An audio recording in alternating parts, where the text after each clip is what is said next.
My reading history collection is a collection of texts that show who I've been and who I am as a reader. These are not necessarily my favorite books, but these books do show what I understand from my reading and how that understanding influences and then helps to define my life.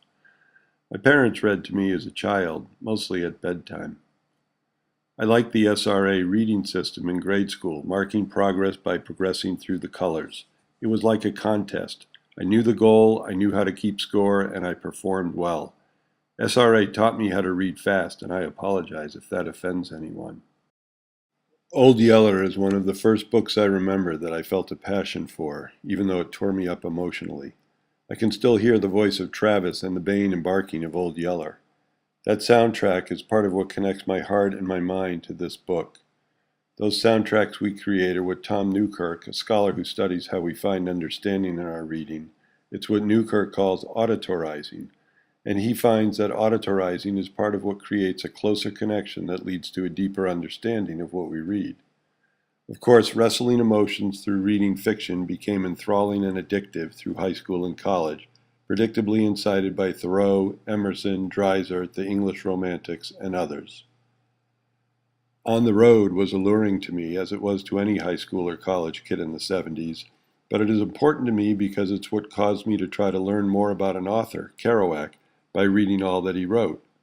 Good thinking precedes good writing, and I liked how Kerouac's life and his thinking, and therefore his writing, were intertwined.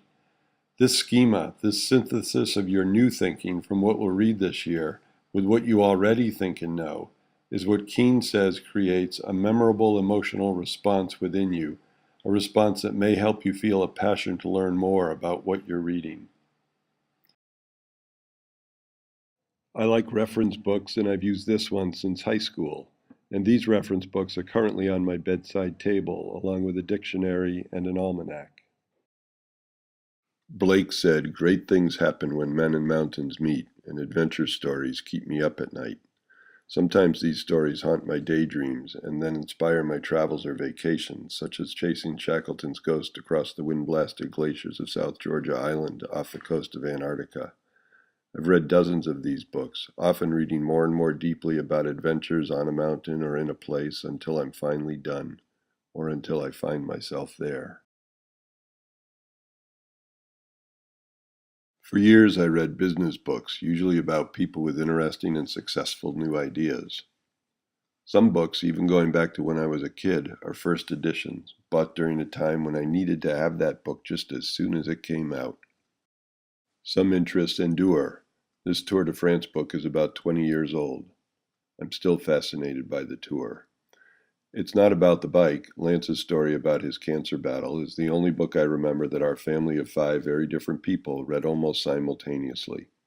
Sharing books with family and friends is important, isn't it?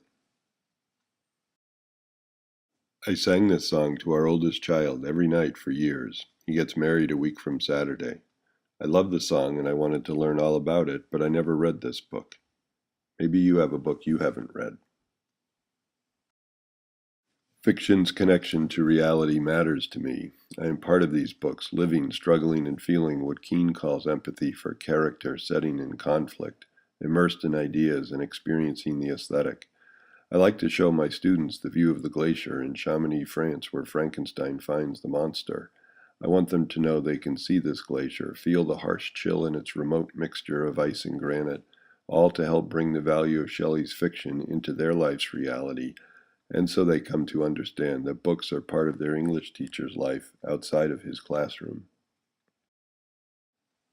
My old books sit for a while on my bedside table, but I often no longer keep a book for long after I read it. We've cut way back on bookshelf space in our house, and I store books in the cellar or I pass them along through our town swap shop. I have found I can leave the book behind, but carry, and sometimes live, my understanding of its meaning for years and years.